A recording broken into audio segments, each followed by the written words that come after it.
Joo, myrskytuhoja on aina hyvä saada hallintaa.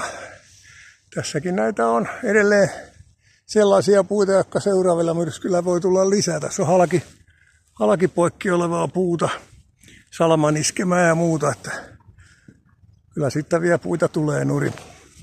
Tässä on tilannekuvaa Tampereen Hervannasta.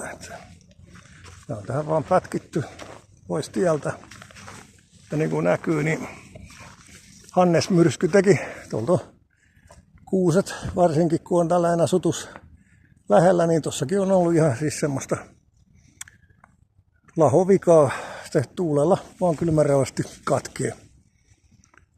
Että näitä riittää. Ollaan tilattavissa talonmiespalvelu@gmail.com ja tuossa näkyy olevan lähikoulun kenttäkin täynnä oksaroinaa. Ja tuolla vesitorni taustalla tuon rakennuksen takana. Mutta katsellaan. Tämmöiset hommat hoituu lompakkotaljalla apumiehen kanssa. Ei ongelmaa.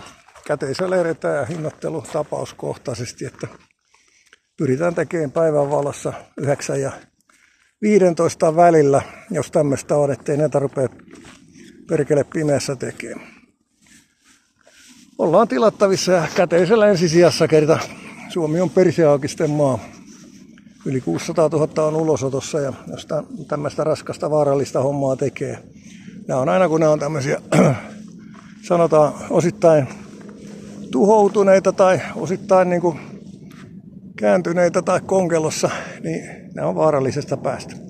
Tilaukset talonmiespalvelu@gmail.com. Se on moro. Vuoden viimeinen päivä 2025. Puunkaata ja Tampere.